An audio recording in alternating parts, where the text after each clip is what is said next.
not gonna think about that name. What's good? What's poppin'? What's cracking? I got so much energy. I am over the hills. I am in the mountains. I've been swimming. Paddling like a motherfucker, but what's good? It's your girl, so Queen Jones, aka Killer Queen T, aka Blackout T, aka about to expose her kid. No!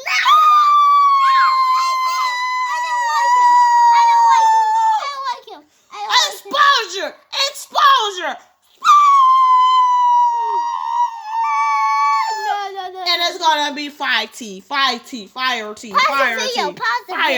about to be as fire tea as it can be. You heard him. I didn't have to expose him because you heard him say he's in love. He's in love. He's head over heels. He can't stop thinking about this person. But stop. On to my story. As I'm judging you, it's a do better manual. So we're about to be told how to do better. That's what the fuck I think this book is about. I'm not sure. It's an African American book, so we gotta be told to do better by them first, and then we can go to the other side. Have them tell us to do better. Okay. I'm judging you. Ooh, they're judging me. Start off with the judging me. Okay, so the first chapter is Josh. Gosh, you're the worst. Am I the worst though? Oh, the second chapter is gonna be the one I need to read. Why must you suck at friendship? Why must I suck at friendship? One day, okay, introduction. Okay, so I'm gonna do the introduction, then we're gonna do gosh, you're the worst. Okay? New rules for a new world. One day I was minding everyone's business, strolling through my Facebook newsfeed when I saw a picture of someone's dead grandma being prepared for burial. No, you are not on Facebook. No, you are not playing games when you ain't did no homework. So you can get off of that. I gasped and then immediately got mad. Who does that? Why would you upload a snapshot of your deceased relative? What are you trying to prove? Because I'm pretty sure we didn't need to see receipts showing that she was really dead. She really died. We believed you. You didn't need any more people. Furthermore, why would you post a picture of her body before it's casket sharp? Her wig wasn't even on yet. People are so disrespectful. I promise you this. If I die and someone posts a picture of my body before my lipstick is on and I'm looking amazing for the state I'm in, I will haunt them for the rest of their lives. Forever and ever and ever. Ghost Luvvie will be turning on random faucets in their houses in the middle of the night. Anytime they ate popcorn. I had all the floss, so they have to live with that stuff stuck between their teeth. I am super petty. I was just about to say, I'm a petty ass ghost. I'm not one of them. You sleep? I'm just cutting the TV on in the living room. So now you gotta get up and come cut the TV off in the living room unless you want high as bell. At times like this, when someone obviously lacks sense, you ask yourself, does some of us not get a limited edition handbook with instructions on how not to suck? Was there a boot camp on decency that some people simply missed the sign up for? Why are people terrible? In a world where we are more connected to each other than ever, no, we are not. We are disconnected from each other. We are living in a time where we are more disconnected from each other we are more disconnected from each other than ever. We are not connected to each other unless we talk about the fucking internet. With endless access to information at our fingertips on the internet, too many of us seem to have missed the message on how to behave, or we just never got it, or we don't give a fuck. Babies and grandmothers alike have Instagram pages. I've seen a 5-year-old Instagram where he posted about nap time and coloring inside the lines. The Dalai Lama, the Pope, as the President of the United States, used Twitter to pass on messages to the masses. We are living in a new world, and there are new rules. Information travels faster than ever, instantly exposing who is the emperor without clothes. Clearly, we need a playbook, a guide to help people get a bit of common sense and some behavior as they navigate today's hyper-obsessions with pop culture, social media sharing, and outright navel glaring. If Oprah and Deepak came up today in a world where more people die in boss selfies attempts than in sharks attacks, wow, I'm going to have to look that up. This might be the book that I recommend. This book is what Millennium Ayana Vinyard will give you before you get to the point where you have to go sit on her couch for fixing. If there's a book that you want to read, but it hasn't been written yet, then you must write it. Prolific writer Toni Morrison once said that, and so I have. Here is where I dole out shade, side-eye, and basic but necessary advice for the needy. The logic defiant who constantly come up short in this new world order of 140 character options. Facebook beefs, Instagram groupies, and pop cultural idolization, i.e. the wasteland, where common sense has tragedy become the rarest flower in the toughest garden. I'm judging you changes the game and snatches wigs one page at a time. It's a guide to getting some act right online and in real life. All the shade that resides in my spirit, all the eyes I have dispensed across my vast network has led me here. Life doesn't usually come with a manual, and we're all just going through it as best as we know how. We're hoping that when we follow the drinking gourd to our Lord and show up at St. Peter's Gate, he doesn't turn us away from being terrible people who don't deserve nice things like heaven promised.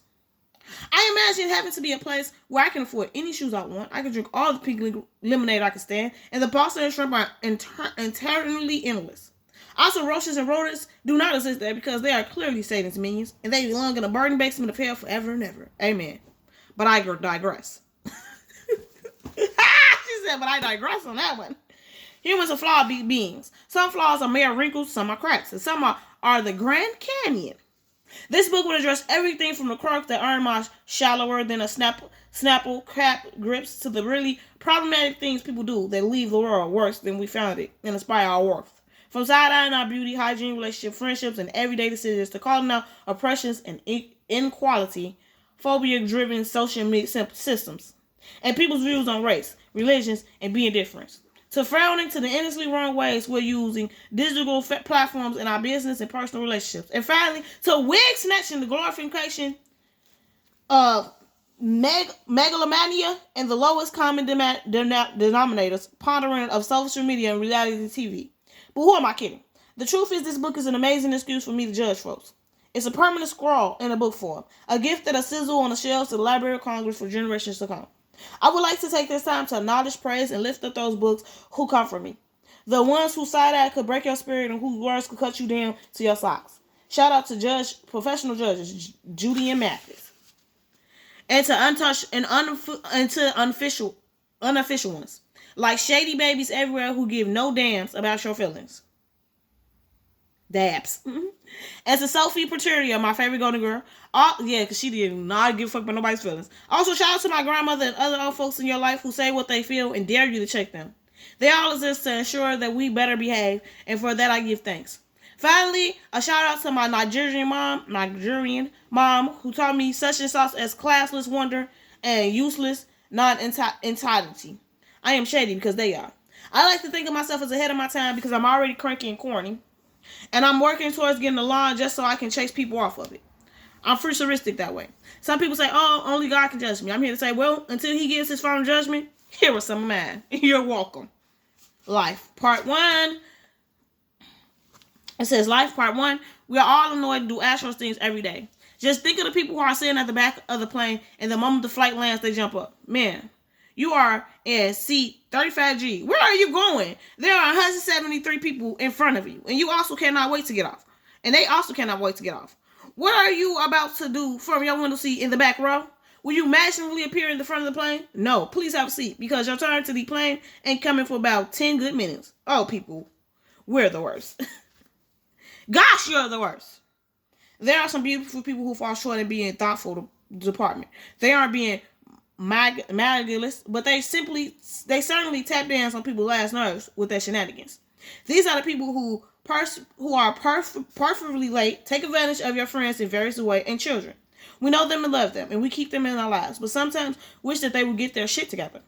There are 2 types of people in this world: people who can be on time and Nigerians. I didn't say it. I didn't even write it. She said there are people who can be on late, and then there are Nigerians, because that motherfuckers is never on time. I did not say it. She did. I am in the latter group, and I confess to my inability to arrive anywhere punctually. I am pretty sure I'll be late to my own funeral, doing a running jump into my casket like the inconsiderate jerk I am, right before the pastor tells everyone how awesome I was in the car scenes arousing rendition of I Love God.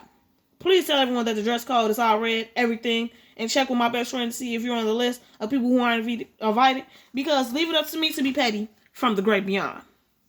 If I didn't mess with you while I was here, I surely don't need to see your feet in my highly exclusive homegoing. You know what? Now that she just said that, I'm most definitely making a list. Like, oh, we wasn't cool. I might have said we was cool, but the truth be honest, I don't want you at my fucking funeral. Definitely if I die before you. So we got beef. We gonna have beef when I die. Just know that. We got over that beef. Just know you ain't invited to my funeral because I don't know where your mind space is. It really is terrible to be partially tardy for the party. And I'm judging everyone who is, especially myself. I am the worst. Like a stale Twizzler you found at the bottom of that purse you haven't carried in 6 months. When you take it out and try to chew it and it gets stuck in your teeth, you wonder how things have fallen so far apart. You really shouldn't have let it be, you greedy smugger goat. Because sometimes folks act like the spawn of goats. Also, sometimes son of a bitch feels too harsh. Some stereotypes are actual factuals. And the one about Nigerians not being on time for anything is one I won't even debate. You might be thinking, hey, that's not fair. You should not attribute certain behaviors to an entire group of people. You're right, I shouldn't. If I meet someone who is Nigerian, who is always on time for things that aren't work-related, and I will find you a Tyrese quote that makes perfect sense. They might exist, but they sure are rare.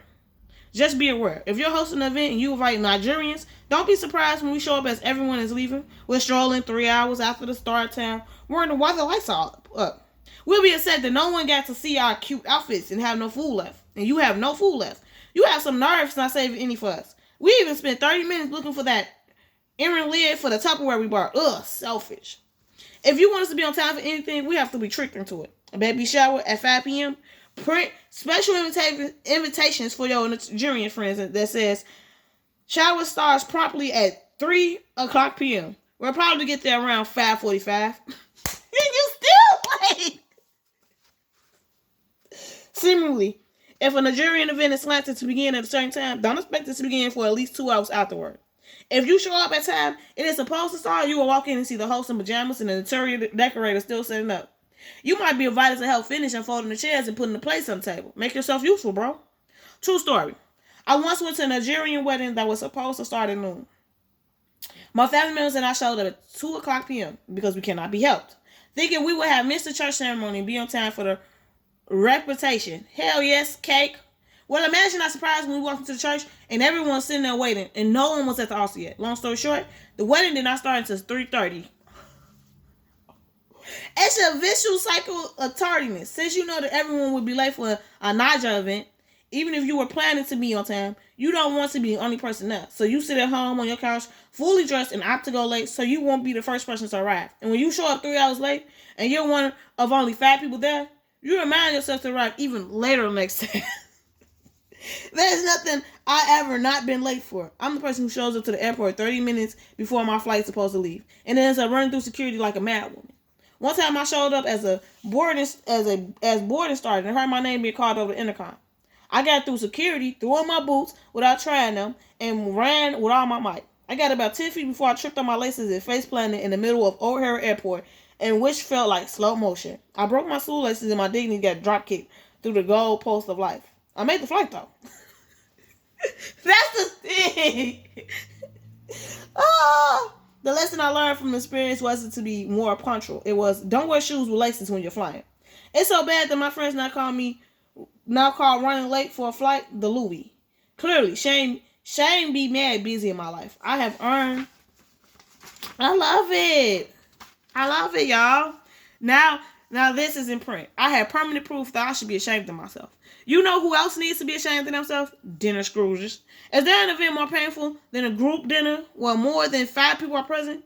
Being in the club is no longer my cup of tea.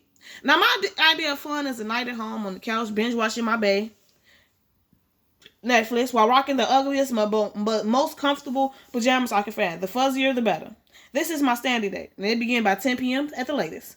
I can let many people down, but not Netflix. We have a love thing. I understand. So when it's someone's birthday, the most I can handle is usually dinner. Brunch is a close second because booze in the daytime seems to taste better. Plus, we're allowed to loiter in one place for a while. When? The great thing about dinner is that you have to see the folks you're being promising to go out to lunch, coffee, drinks with all at once. The bad thing is that someone or most people would walk away pissed off. Why? Because of the inconsiderate being who walk among us.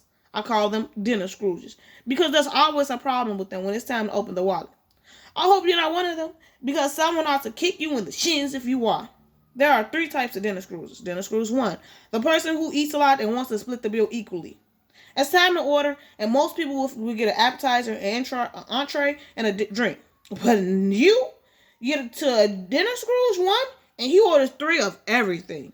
He needs that crab rangoon, that shrimp shimmy, and a cucumber salad. He couldn't pick just one starter.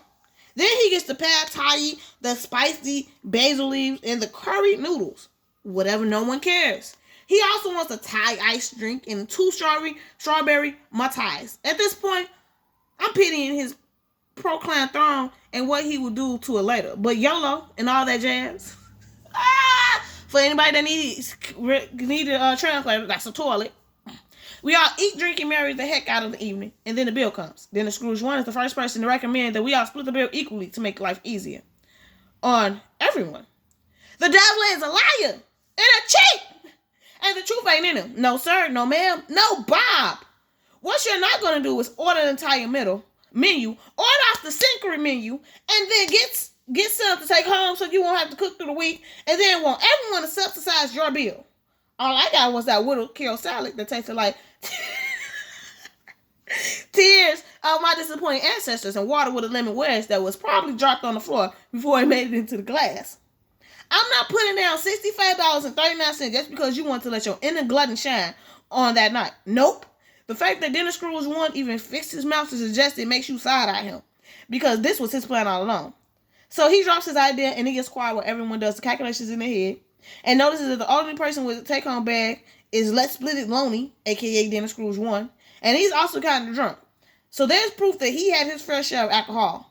No one wants to be that person who calls out the bullshit, but I usually volunteer as tribute and bring up the unfairness and everyone else breathes a sigh of relief. If we all had ordered 1 of everything, it would make sense to split the bill equally. But you picked tonight to eat and drink your feelings on our dime, and we ain't having it.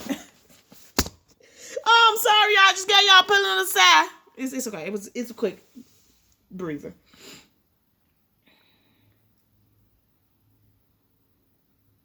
But you picked tonight to eat and drink on your feelings on our dime, and we ain't having it. What we will do is break out these calculations and figure out roughly what everyone owes. Anywho, have a seat. Wait, you're already sitting down. Stand up and then sit down again. Just for the purpose of reassuring yourself your suspicious math and how you treat your friends. Dinner Scrooge 2, the person who calculates their bill to the cent. Sometimes it really is easier to split the bill and have everyone pay the same amount. Sometimes. The only time it works is when everyone eats compatible meals and everyone at the table is actually friends. See Dinner Scrooge number 1? Instead, there's usually that one person who insists that they had just so much less than everyone else, even when it's not true. The bill comes and they break out the phone and their restaurant bill app and they calculate their food costs down to the cent. Somehow, this person also manages to have change in their wallet. Who is carrying around 37 cents exactly?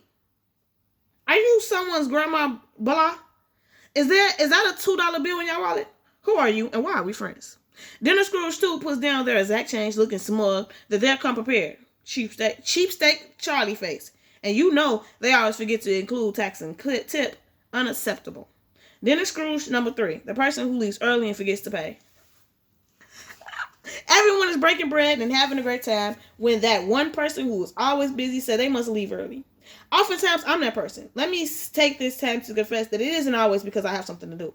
I just don't feel like talking anymore, and I'm a 1 hour overdue for my personal Netflix marathon and fuzzy pajama time. The early leaver grabs their coat, and in the midst of a good time, everyone waves them off and gives air hugs and kisses. But when the bill comes, we realize that Dinner Scrooge 3 forgot to pay their portion before bouncing. Okay, it's possible for this to happen once because we're all entitled to occasional absent-mindedness. Or maybe they're going through a rough time and are embarrassed, which is bad, but forgivable if it doesn't happen Adam all the time. Just doesn't have the same ring to it. But when this happens twice or 3 times with the same person, you realize that you were being duped and they can't be invited to group dinners anymore. They totally can't sit with us any longer. I wish they would just be open and honest and let us know if they're going through a downtime or a broke period. One of us could totally cover the meal, but they never let us know so we can temper our expectations. I have to say, group dinners really can be painful, even when no one is being shady with money. There's always seems to be a shortage of it once the bill arrives. Either none of us can count, or yeah, I'm actually pretty sure there's a possibility. That's a possibility. Math is hard. In fact, don't invite me to a group dinner unless everyone has been told to bring cash, or there's a fixed menu. Or you know for a fact that I can get my own check because I do not have time to spend 2.5 hours eating a really fancy, bland dinner and then another hour trying to figure out the payment situation. I have a life to live. And I don't want to have to ask my eyebrow lady to come meet me at this restaurant because I've been there for 3 weeks trying to record the maths. Thanks for understanding. The only way a group dinner can be worse is if there are toddlers present. Let's be honest, toddlers are the worst. Those tiny humans are needy, and they want your constant attention, and then they need your help doing everything. They are so lazy. Then they have the nerve to cry and throw tantrums and be ungraceful. And you just want to ask them, what have you done for me lately? You don't want to negotiate with tiny. You don't want to negotiate with tiny terrorists, but you're in the Target and they'll walk and they wanted that bar really bad, and you don't want them to fall out and out 20 and make everyone look at you funny. So they win. Those mini villains win every single time. I am not immune. One time I went shopping with my niece and she was such an angel in the car. She sang, she clapped, she made my ovaries do the wop because she like, yeah. In the car, I was everything in me wanted a baby. I was like, I'm looking at my niece in the back of, want a baby. Then we stepped into the store and it was like she got possessed by an evil spirit of bad behavior. I got into the car and was weaving through the aisles, giddy about being in my happy place. I turned around to get something off the shelf. My back was only to her for 20 seconds tops. Tops! And when I went to put my goods into the cart, she was standing up in it. How the hell did she do that so fast? She let herself out the seatbelt and somehow jumped up quick enough to be standing there looking like she just discovered America. She was so proud of herself, and there I was, slack-jawed. I popped her right back down and buckled her seatbelt. Then I got real close to her face and whispered through gritted teeth, you stay seated or we will have a major problem. She looked frightened by this and chilled out. I was proud and thought to myself, I'm going to be an awesome mom because I'm already mastered the art of threats that are so palatable that you don't even need to speak them above whispers. But 10 minutes later, when we passed the toy aisle, she spotted an Elmo doll. And it seemed like the store went silent right before she screamed, I want Elmo! I want Elmo! Y'all, why must you show out like this in front of people, little jerk? Toddlers are closeless, Lord. They are so closely defiant. They tell you, those shoes look like my nightmares without a second thought because your feelings don't matter to them. Yes, they might save you from embarrassing yourself when you go out in public by pointing out that you look like the radioactive stick they saw on their favorite TV show. But still, toddlers are just short, mean teenagers. The only real difference is that toddlers are still cute, so we can deal with them better. That cuteness is the reason we get all attached to them in spite of their shenanigans. So by the time they grow up, we all feel responsible for them and whatnot. It's really conspiracy. Between our perpetual lateness, our failing at dinner parties, and the tiny times we allow to boss us around, we are the worst, and I'm judging us all. Oh, I'm loving it. Judge away, girl. Okay, y'all already know 9 times out of 10. I can't give y'all 2 chapters because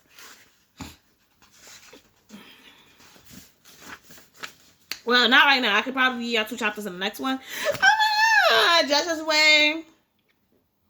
I think in everyone's life, the person that's late is the one they know the most. So everybody knows somebody that's late. So it's not just Nigerians that's late. Black folks are late. Most of black folks run on drugs all the time, you know.